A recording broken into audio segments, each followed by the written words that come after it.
E o Corinthians tem 11 jogadores em fim de contrato. O vídeo de hoje do canal do Nicola traz mais detalhes sobre o tema, últimas de mercado, bastidores, finanças e muito mais. Fala aí pessoal, sou Jorge Nicola, bem-vindos a mais um vídeo do canal, sempre bom ter vocês por aqui. Sem perder tempo, pedir para deixar like, se inscrever no canal e ativar as notificações. E Neymar ainda é dúvida para a segunda partida da seleção brasileira, você sabe, ele não tem qualquer condição de estar em campo diante de Marrocos nesse sábado.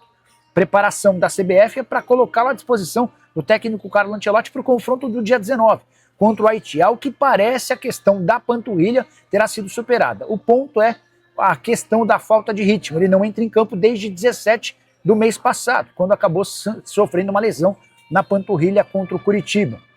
O tempo passou, correu-se até o risco de um corte, o jogador acabou permanecendo e hoje, 25 dias sem atuar, ele corre contra o tempo para recuperar a condição física. A tendência é que se o Brasil tiver uma vitória mais tranquila contra o Haiti, o Neymar ganha alguns minutos para pensar de olho no mata-mata. O Brasil enfrenta Marrocos, Haiti, depois Escócia. Imagina que se classifique em primeiro e aí segue com jogos de mata-mata bem mais complicados, se tudo correr dentro da normalidade.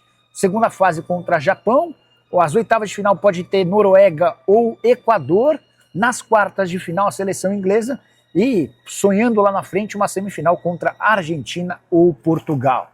O que você pensa sobre o caminho da seleção brasileira? Já usa o espaço para comentário e registra a sua opinião, beleza? E Everton Cebolinha interessa ao Vasco da Gama. O jogador é um pedido expresso de Renato Gaúcho, que é fã há bastante tempo do atleta de saída no Fla. Vale a lembrança de que o Cebolinha tem contrato com o Flamengo somente até 31 de dezembro e já cravou que não renovará seu vínculo. Importante contar também que, para não perdê-lo de graça, o Flamengo vai ter a última chance de fazer alguma grana na janela da metade do ano. O jogador comprado por 13,5 milhões de euros junto ao Benfica.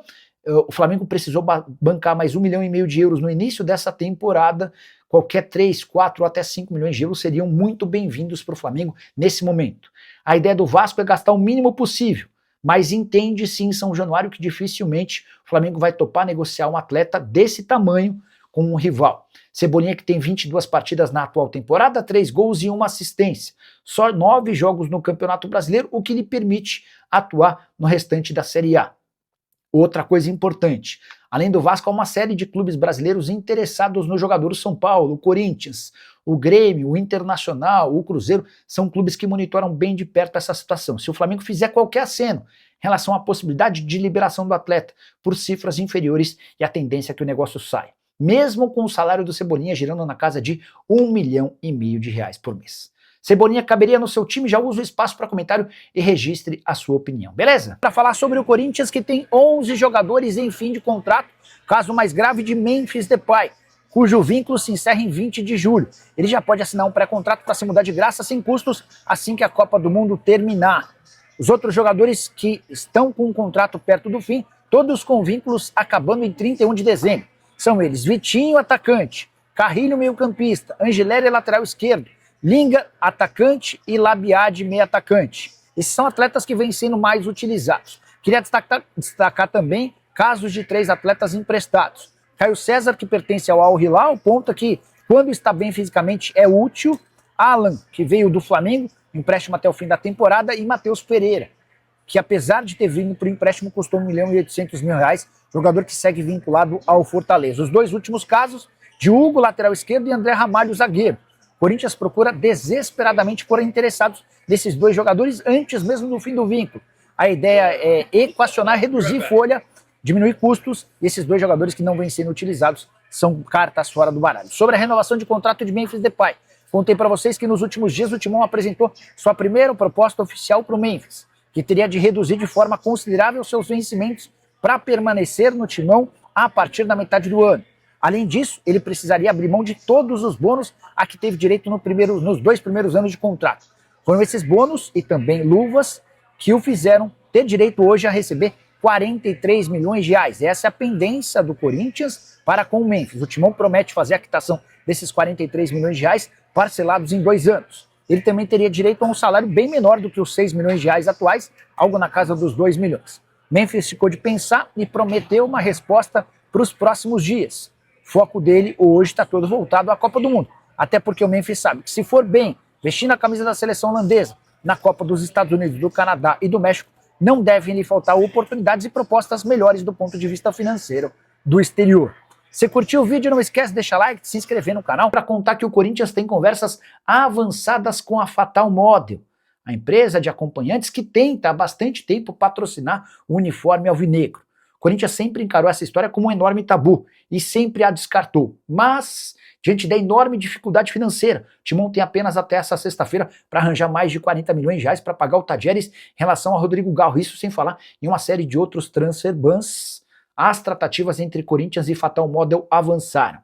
A ideia da Fatal é expor a marca da Fatal Fans no short do uniforme do time principal do Corinthians. Existem também outras propriedades sendo negociadas, como no time feminino, então, além de modalidades esportivas como basquete e esportes terrestres. Posso contar para vocês que já existe um acordo entre Corinthians e Fatal. Os valores estão acertados e as partes estão trabalhando na minuta do contrato, mas diante de toda a repercussão negativa que esse acordo pode vir a ter, não dá para cravar o acordo. A pressão em cima do presidente Osmar Stabile para que essa negociação não avance, apesar de toda a dificuldade financeira. A Fatal havia oferecido 17 milhões de dólares, o Corinthians respondeu com uma contraproposta que foi aceita. Importante registrar que o primeiro papo entre as partes previa um acordo de 6 milhões de reais apenas pelo futebol, apenas pelos esportes amadores. Coisa foi evoluindo, outras propriedades foram avançando e nesse momento o futebol masculino garantiria 6 milhões de reais, futebol feminino ficaria com 5 milhões, basquete e futsal com 4 e 2 milhões de reais respectivamente. O que você pensa sobre o tema? Vale a pena avançar numa negociação como essa em nome do dinheiro? Você se sente confortável? Entende que não? Como é que você ajudaria o Corinthians a pagar as contas na condição de presidente alvinegro? Já usa o espaço para comentário para registrar sua opinião. Só não esquece de deixar like, de se inscrever no canal. E Lucas Fasson, ex-zagueiro do São Paulo, pode parar no Atlético Mineiro ou no Corinthians? Essa especulação ganhou nas redes sociais nas últimas horas. Fui checar com o representante do atleta qual deve ser o destino do jogador. Zagueiro, canhoto, 25 anos de idade, praticamente livre no mercado. O contrato dele com o Lokomotiv se encerra em 30 de junho. E o fato de ser novo e ter deixado excelente impressão na última temporada russa, com 32 jogos, 2 gols e 3 assistências, acabou chamando a atenção de clubes brasileiros. Além de Atlético Mineiro e Corinthians, ele também foi especulado em Internacional e Botafogo. No Galo, a especulação é de que ele seria o zagueiro canhoto que o Atlético tanto busca. No Corinthians, que uma negociação já estaria em estágio mais avançado. O que eu fiz? Entrei em contato com um dos sócios de Juliano Bertolucci, um empresário que representa a carreira do Lucas Fasson. Abre aspas para esse empresário, a ideia é renovar o contrato do Fasson com o Lokomotiv. O salário dele lá é muito alto. Perguntei se os vencimentos do Fasson na Rússia superam 1 milhão de reais por mês e a resposta foi positiva, com a expectativa de um reajuste nos vencimentos. Se essa negociação com o Lokomotiv não avançar e ele não conseguir seu aumento salarial, aí sim o Fasson vai estar aberto a propostas do futebol brasileiro, mas imagina-se que nem Galo, nem Corinthians sejam capazes de repetir aquilo que ele pode ganhar no futebol russo, no que diz respeito a finanças. De qualquer forma, vou continuar atento a essa história e qualquer novidade conto pra vocês. Fala, rapaziada boa, beleza? Chegamos aqui com aquele giro de notícias exclusivos e atualizados do Corinthians, né? Muita informação de mercado dos bastidores do maior clube do Brasil nesta sexta-feira, finalzinho de sexta-feira, né, cara? Quase chegamos aí ao sábado para poder vir a estreia do Brasil contra o Marrocos na Copa do Mundo, que vai acontecer no México, Estados Unidos e Canadá. Rapaziada, muito obrigado a todos que estão acompanhando nosso vídeo até aqui. Não esqueça de sentar o dedo no like, se inscreva no nosso canal e ative o sininho das notificações. A gente vai encerrando nossa edição por aqui. Muito obrigado a todos e até o próximo vídeo. Fui.